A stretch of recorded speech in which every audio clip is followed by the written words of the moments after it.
Hi there, everyone. Art Burns here. I hope you're all having a great day today. So, I want to talk today about fear and love. As I've talked about in the last few videos I've made, that these are the very prime emotions that we can possibly feel, right? The vast spectrum of human emotions, 100 or more emotions that you can possibly feel, right, can all be boiled down to either being rooted in fear or being rooted in love, right? As we know, our emotions are what motivates us, right? So fear is what motivates us away from something that we don't want, that we're afraid of, right? And love is what motivates us towards something we do want, right? And that's how our emotions work, and that's what they're there to do, right? Now, fear, and so what we call it is this division, right? We call the fear the negative emotions, and we call the love the positive emotions. But a lot of times when we use words like negative and positive, it kind of takes a sense of value, a moral judgment, right? And that is not really exactly what the emotions mean, right? Negative emotions and positive emotions don't necessarily mean that one is less desirable than the other. It's more of like looking at a negative and a positive charge of electricity, if you will, right? Or a negative number and a positive number, right? You don't feel sad for the number negative 200 unless you're looking at your bank account, right? but you don't feel happy because of negative or positive 200, right? It's just these are just two numbers, right? And this is part of what we talk about when we talk about non-judging awareness, right? Like seeing the negative and the positive just as what they are, right? But we'll get into that in a different video. We'll talk more deeply about that another time.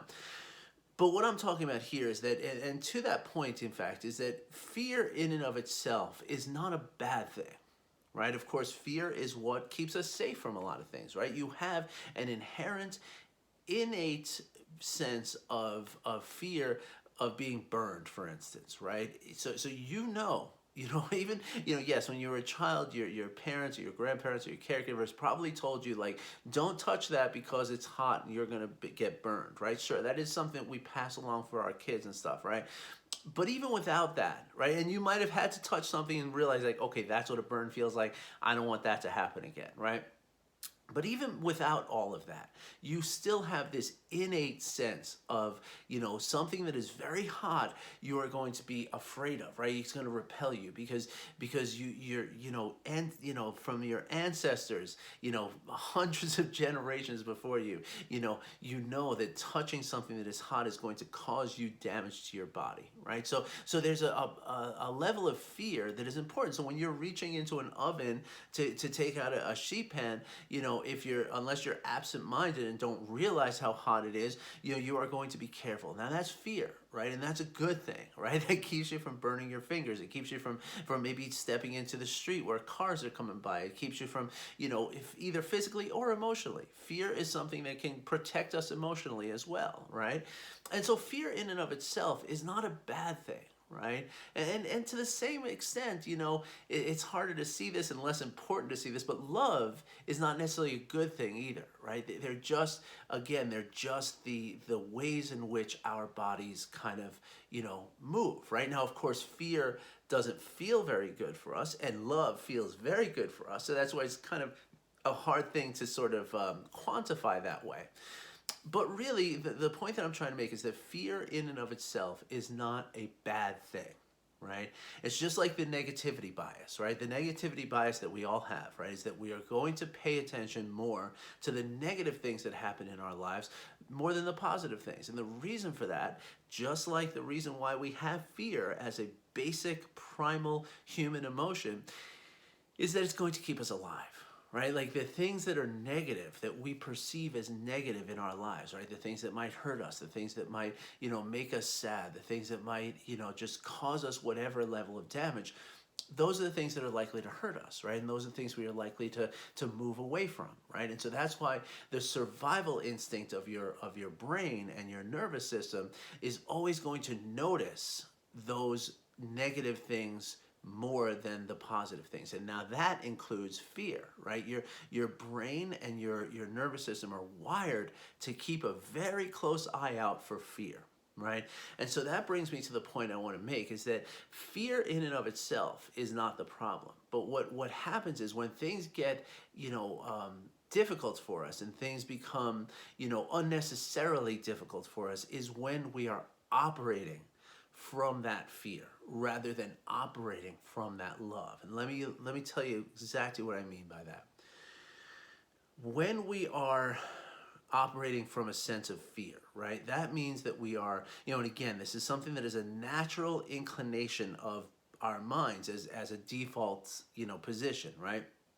And what we're doing is we're thinking about, or we're not thinking about, we're just kind of, letting the filter of all of our experiences, right? In that filter, what we're doing is we're saying to, that filter is asking us, what could possibly be going wrong right now? Right? Like, what is the worst possible thing that's going to happen if I make this choice? What is the worst possible thing that is going to come of this action that I'm taking? What is the worst possible outcome of this decision that I'm making right now?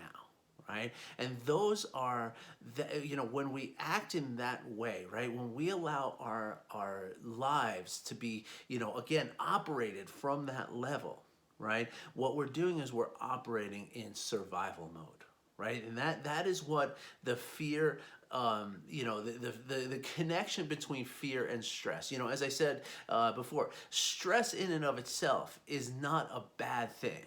Right? In fact, all the things that you've ever accomplished in your life required some level of stress, either good or bad, right? Or positive or negative, right? Positive stress is called eustress. Negative stress, what we really refer to as stress, is called distress, right? And so eustress is that feeling that you have, like, when you're working on a project and you just feel like you just can't be stopped, like you're just just a blazing, fire of productivity, right? That's eustress. That's a good thing. Right? That rush that you get on say a roller coaster, or a rush you get from from even being with your kids and spending time and feeling that glowy vibration, jittery kind of happiness that you feel. That's stress. That's stress in your body just as much as, being worried about something or being scared of something. It's the same thing that's happening in your body. The difference is that good stress, that eustress, is operating from a place of love, right? You're thinking about what could possibly go right here. What can I do? Like, this is like, how much more can I accomplish here? Like, how much more fun can I have doing this? How much more awesome can my kids be right now? How much more awesome can I be as a parent right now? Right? That's the way you're feeling when you're in that excitement level of stress, right? But when you're in that fear-based distress, right, that's when, again, you're thinking about what is possibly going to go wrong again. Like, if I open my email, what am I going to find? If I go to my kid's room, how messy is it going to be, and how bad am I as a parent if I see how messy their room is? How can I not keep on top of the dishes, or how can I, again, just what could possibly be wrong with me and with everything that I do? Right? That's operating from a place of fear. Now, what's the difference between these two things, right? Essentially, right, on a very basic level, the difference between these two things is that when we're operating from a place of love, right, when we're in this excitement, right, that is where creativity comes from. That is where problem solving comes from. That is where solution-based thinking comes from, right? In other words, in that state, when we're operating from love, is when we are primed and optimized to thrive. Whereas when we're operating from fear, right? Fear is where, we think not in terms of problem solving, but in terms of avoidance. We think in terms of, the safest possible, decision making. We think of conservative thinking. We think of, non-creativity, right? Creativity requires risk taking. It requires, vulnerability. The fear-based thinking is not going to allow vulnerability on any level, right? And so in this place, when we are operating from a place of fear, we are optimized to survive, Okay, now just think about it. In any time that you're, in any scenario you can imagine, right? You're stuck in the woods without food or something like that. If you're in survival mode, what are you doing, right? You're not thinking about everything. You're not noticing the beauty of nature around here. You're worried about getting your next, catching an animal or something so you can eat it because you're going to die out here in the woods, right? Like if you're in survival mode, right? You're not optimized to be the amazing, dynamic, just unbelievably capable being that you really are. As human beings, the reason why we have evolved to be, we're the ones who create rocket ships, not, kangaroos didn't do that, right? And the reason for that is because we have evolved into this amazing, dynamic, just super intelligent and super creative and wonderfully, just wonderfully capable beings, right? And this can apply to everything that you do, right? Like if you are operating in, if you are parenting from a place of love, you are going to be inspired every day to teach your children, to guide your children, to connect to your children, right? You are going to come up with new solutions, right? When you're, how many of you, I mean, you're not watching this live, so you can't answer me, but ask yourself, how many times as a parent have you had that feeling that, like, I've tried everything I think I can try, but my children still won't, brush their teeth at night, or they still won't clean their room, or they still won't put their dishes in the sink after they're done. And no matter how many times I ask them to do it, they don't do it. So what are you doing there, right? You're just asking the same thing over and over and over and over and over again and expecting them to somehow get it at some point, right? Well, that's operating from a place of fear, right? If you're just doing the same thing over and over and over again, thinking like it has to work, why isn't it working? Why am I failing? That's fear. That's fear-based thinking. But if you're operating from a place of love, you're likely to come up with new ways to ask these questions. You're likely to come up with new ideas to inspire your children, to guide them with that love rather than with that fear. Because then what happens is when you're operating from that fear and you ask the same thing over and over and over again, what happens is every time you ask it, your words are going to get a little sharper. Your tone is going to get a little a little less pleasant. Your voice is going to get a little louder. You're going to get to the point where you're trying to force it, right? Because again, you're trying to survive. You're using the sort of methods and muscles and everything in your body to survive something, right?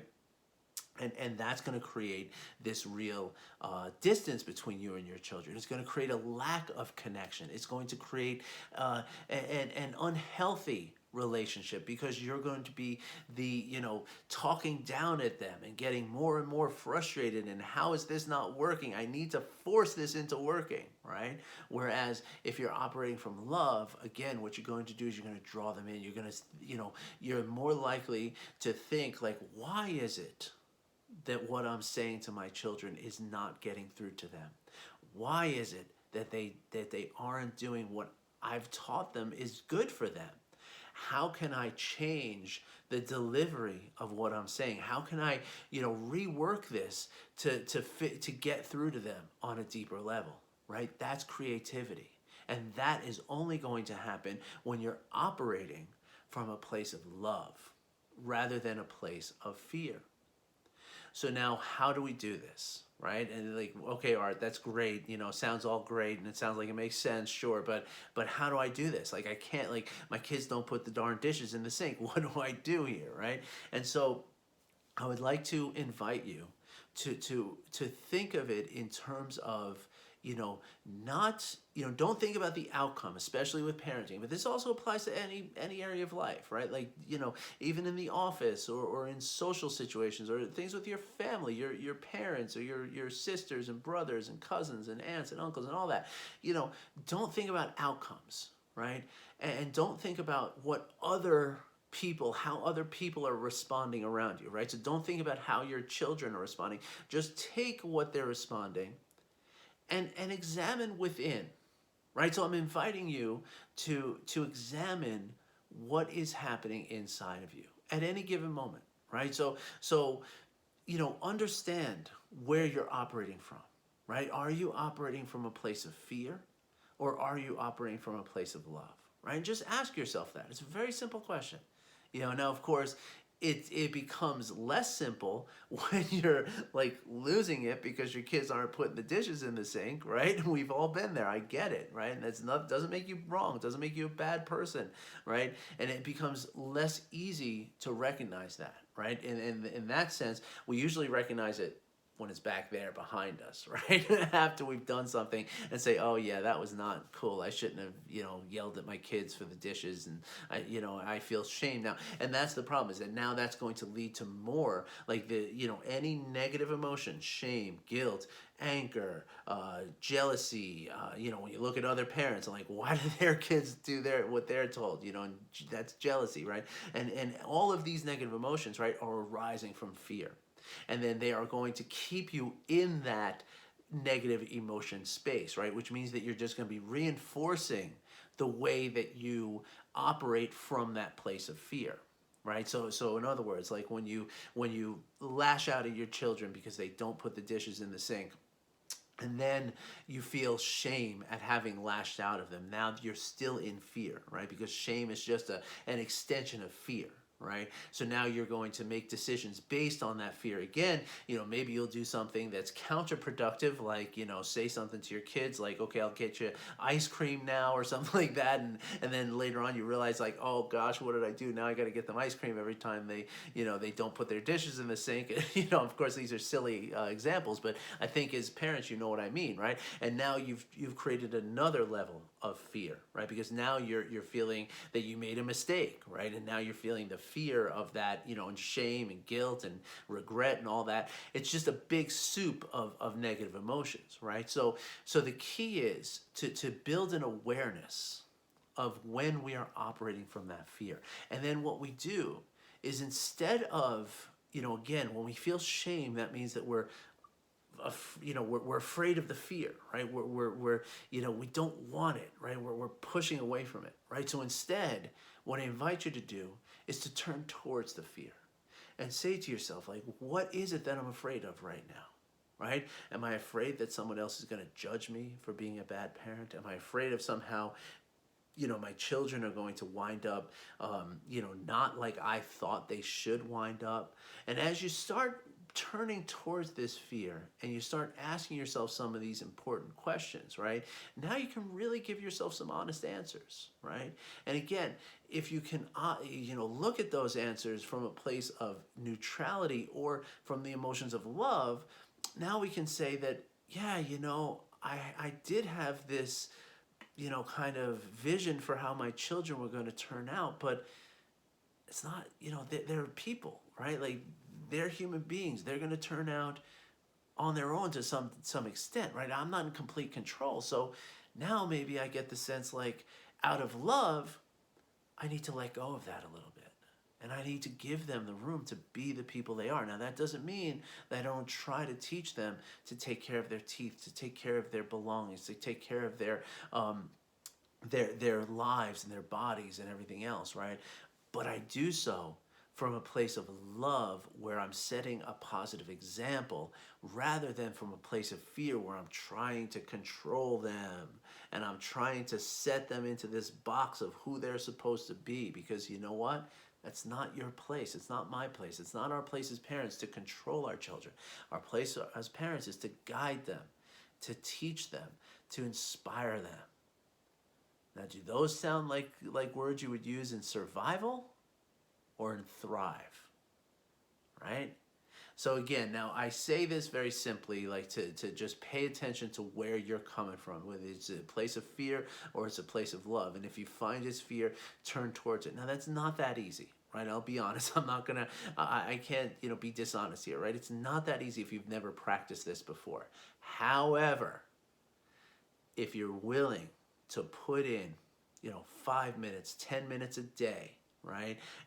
Day after day after day, really commit to doing 5 or 10 minutes of practicing a day, then you can develop that level of awareness. That's what mindfulness is, right? The non-judging awareness. So you see your fear not from a place of regret and shame and fear on top of fear, but instead you see it as an objective kind of thing that's happening, right? And when you do that, now you can take a step back and say, what if I were to change the way that I'm doing this? Okay, so my point is that if you're willing to commit to just, like 5 or 10 minutes a day of practice, I can teach you how to do that. And within about 8 weeks, you're going to see enormous differences in the way you're able to see where you're operating and how to change it.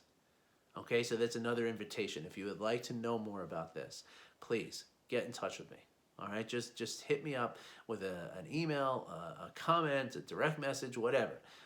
Get in touch with me and we can have a conversation. I can tell you what these practices are all about, and I can help you get started. And they're really, really super simple. All right, and again, you're talking about 10 minutes a day. Right, and the beautiful thing is that, like, the return of the investment, right? Because we waste so much more than 10 minutes a day with all these thoughts of being negative and being fearful, right? Like, we're wasting way more than 10 minutes. So by just doing this, you're going to gain, hours of time. And that's one of the things people say is like, oh, I don't have the time to do it. Well, once you start doing it, you realize how much time you were wasting before, and now you have a lot more time than you ever thought you could. Anyway, thanks for listening, and I invite you to get in touch with me and invite you to do these practices because they are really, really amazing.